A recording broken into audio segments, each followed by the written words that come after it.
युद्धामुळे संपूर्ण भारतामध्ये सध्या आता गॅस एजन्सीचा मोठा फटका पाहायला मिळत आहे। एकीकडे सरकार म्हणते की बाबा गॅस अवेलेबल आहे त्यामुळे रांगेत लागू नका, पण दुसरीकडे याच गावातल्या मिर्जापूर इथे रांगेत लागल्यामुळे शंकरराव शिरसाट यांचा मृत्यू झालेला आहे। आणि गावात नेमकी काय परिस्थिती आहे, गॅस मिळतो का, आज आपण गावकऱ्यांसोबत आहोत, गावकऱ्यांना नेमकं जाणून घेऊया। काका मला सांगाल तुमच्या गावात गॅस मिळतो का, काही सुविधा आहे का, काय सांगाल नेमकं? अशी सुविधा काहीच नाही आहे। आम्हाला जर गॅस लागला तर एक तर आम्हाला बोरगाव जावं लागते। काही असे आहेत की HPचे जे गॅस आहेत ते गॅस अकोला मिळतात। आता अकोला मिळतात त्याच्यामुळे अशी अडचण होते, सध्याचं ऊन आहे। अशा परिस्थितीत हे जे शंकरराव शिरसाट होते, या शंकरराव शिरसाटच्या इथं एक तर करणारं कोणी नव्हतं। मागच्या वेळी तर कोरोनामध्ये त्यांच्या मुलाचा मृत्यू झाला। एकटेच करणारे, घरात कोणी नाही, पत्नी पण पंगू आहे। आणि हे अशा परिस्थितीत ते अकोला गेले, त्यांचा नंबर आला, ते फोन आला की बा तुमचा गॅसचा नंबर आला, हे गेले। आता गेल्यामुळे तिथं उन्हात त्यांना राहावं लागलं। तर त्या उन्हाच्या परिस्थितीमध्ये त्यांना एकदम झटका आला, लगेच त्यांना हॉस्पिटलमध्ये नेलं, पण नाही जमलं। अजून आपल्यासोबत आहेत गावकरी आहेत। दादा मला सांगाल गावात गॅस मिळतो का आणि सध्या काय परिस्थिती तुम्हाला, म्हणजे तुम्ही गॅस? गावात गॅस मिळत नाही। उन्हातानात स्वतःच्या वाहनानं आणायला जावं लागते। 2 दिवस नंबर लागत नाही, त्यामुळे पुन्हा चूल पेटवण्याची वेळ येते अशी शक्यता निर्माण होते। अशी परिस्थिती सरकारकडून व्हायला नको आणि शंकरराव शिरसाटसारखा पुन्हा असा मृत्यू होऊ नये अशी अपेक्षा आहे। काय सांगाल गावात गॅस काय सुविधा आहे? मग आता काय सध्या स्वयंपाक कशावर केला जातो, काय नाही? सर्व आपलं ग्रामीण भागामध्ये टोटल चुलीवर आता सर्व स्वयंपाक करणं चालू आहे। सर्व जे गावकरी नागरिक आहेत किंवा मोलमजूर करणारे आहेत त्यांची कुठेही अशी सुविधा गॅस पुरवण्याची किंवा कुठल्या वितरक या ठिकाणी येऊन त्यांना गॅस सिलेंडर पुरवत नाही। परिणामी सर्व दूर अंतरावर जाऊन 4 किलोमीटर 6 किलोमीटर अंतरावर जाऊन त्यांना आपल्या गॅसची व्यवस्था लावावी लागते। आणि हे असे जीवाचा हे घेऊन तळहाताळशीर घेऊन आपली त्यांचा जीव जाण्याची ही पहिली अकोला जिल्ह्यातला बळी हे बाळासाहेब आंबेडकरांनी सूचित केलेलंच आहे।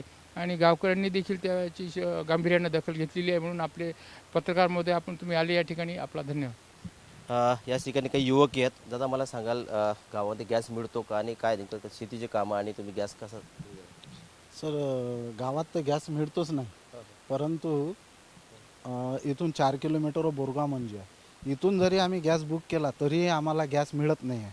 कसं आहे, खेड्यामध्ये थोडं इंधनाची सोय आहे म्हणून स्वयंपाक वगैरे करणं शक्य होत आहे, परंतु जे काही आखाती देशाचं जे युद्ध चालू आहे त्याचा खरोखर भारतावर किंवा महाराष्ट्रावर किंवा आपल्या अकोला जिल्ह्यावर परिणाम होतो का नाही हे पाहणं या ठिकाणी गरजेचं आहे। कारण गव्हर्नमेंट म्हणते की अशा प्रकारचा तुटवडाच नाही, परंतु गॅस बुकिंग करूनसुद्धा आम्हाला 10-10 15-15 दिवस गॅस मिळत नाही। याच्याकडे जिल्हा प्रशासन आणि महाराष्ट्र सरकारने लक्ष देण्याची गरज आहे। कारण आमच्या गावातला एक ज्येष्ठ सरपंच, याआधी सरपंच राहून गेलेला व्यक्ती या ठिकाणी मृत्यू पावलेला आहे। याच्याकडे खरोखर गव्हर्नमेंटनं लक्ष देणं गरजेचं आहे। याच्यानंतर अशा प्रकारची कोणत्याच प्रकारचा महिला किंवा पुरुष याचा बळी जाऊ नये याच्यासाठी शासनाने प्रयत्न करावे। अन्यथा आम्ही गावकऱ्याच्या माध्यमातून किंवा इथल्या स्थानिक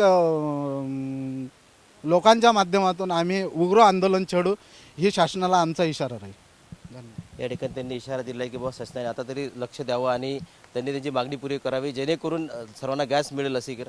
आपल्यासोबत अजून या ठिकाणी काही आहेत। दादा मला सांगाल काय कशी परिस्थिती आहे गावात? तू आता शेतीचे कामं आणि हे कसं नियोजन राहतं? शेतीचे कामं पद्धतशीर चालू आहेत आपल्या गावात आणि गॅसमुळे खूप हे झालेले आहे। आपल्या गावातील ज्येष्ठ नागरिक, सरपंच हे तुझं नियोजन कसं आहे आता? तुमचं तसं घरचा गॅस, तू घरी गॅस आहे का सध्या, आणि काय तू शेतीचे कामं आणि कसं नियोजन केलेलं काय? गॅसचं तर लय प्रॉब्लेम आहे आपल्या गावात। पहिले तर बुकिंगच करावं लागते, त्याच्यानंतर 10-15 दिवसानंतर बोलावतात ते आणि तिथं जाऊन उभं राहावं लागते, रांगीत 4-4 घंटे उभं राहावं लागते, तर लय प्रॉब्लेम होता। या गावामध्ये आता सध्या सिलेंडरची मोठ्या समस्या आहे, कारण काय तर गॅस मिळत नाही। तिथून 4 किलोमीटर त्यांना जावं लागते आणि त्या ठिकाणी त्यांना नंबर लावावं लागते, तरी त्या 8-15 दिवस या ठिकाणी गॅस मिळत नाही। त्यामुळे सरकारने याकडे लक्ष द्यावं आणि सुविधा करून द्यावी अशी मागणी आता गावकऱ्यांकडून होत आहे। कॅमेरामॅन अनिकेत दहातोंडेसह गणेश सोनवणे, TV मराठी, आणि मिर्जापूर, अकोला।